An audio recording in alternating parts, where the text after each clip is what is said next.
एक ऐसी दुनिया में जहां उसे छूना भी पाप माना गया, वो उठा, न गुस्से से बल्कि ज्ञान से। वो जन्मा था अछूत कहकर, लेकिन उसने वो संविधान लिखा जिसने सबको बराबर बना दिया।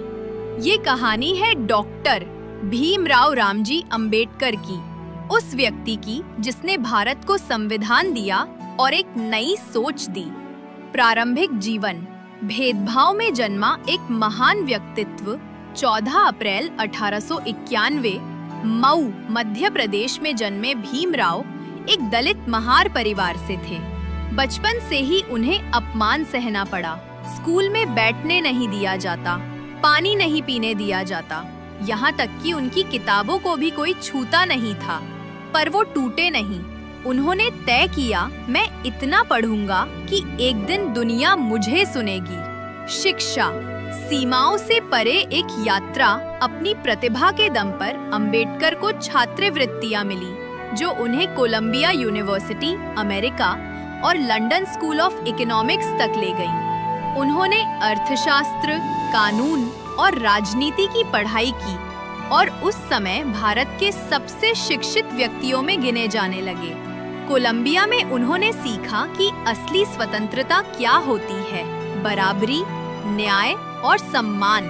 वो लौटे ताकि वही मूल्य हर भारतीय तक पहुंचा सके। संघर्ष, जाति और अन्याय के खिलाफ लड़ाई। भारत लौटकर उन्होंने समाज में बराबरी की लड़ाई शुरू की। उन्होंने दलितों और वंचितों के हक के लिए आंदोलन चलाए। मंदिर प्रवेश, पानी के अधिकार और शिक्षा के अवसरों के लिए 1930 में उन्होंने महार सत्याग्रह चलाया, जहां दलितों को सार्वजनिक जलाशय से पानी लेने का अधिकार मांगा गया। 1932 में उन्होंने गांधी जी के साथ पूना पैक्ट पर हस्ताक्षर किए, जिससे वंचित वर्गों को राजनीतिक प्रतिनिधित्व मिला। वो धर्म के खिलाफ नहीं थे, वो अन्याय के खिलाफ थे।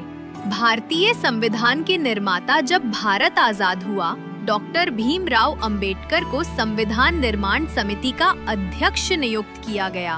उन्होंने सिर्फ कानून नहीं लिखे, उन्होंने भारत की आत्मा लिखी। स्वतंत्रता, समानता, बंधुता और न्याय, ये सिर्फ शब्द नहीं थे, ये उनके जीवन का सपना था।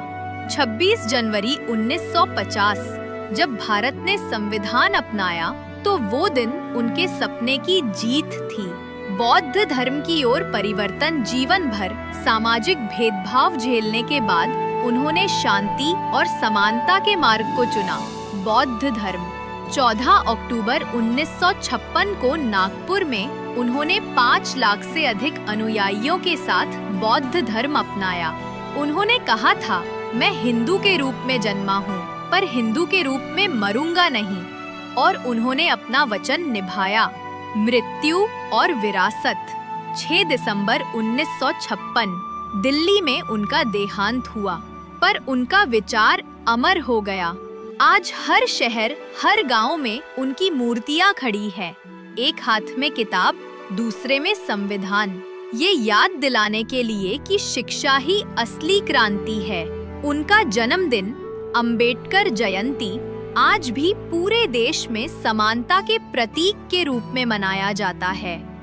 वो मिट्टी से उठे और राष्ट्र की रचना की। वो अपमान से गुजरे, लेकिन इंसानियत से जवाब दिया। डॉक्टर भीमराव अंबेडकर ने सिर्फ संविधान नहीं लिखा, उन्होंने भारत के दिल में आशा लिखी।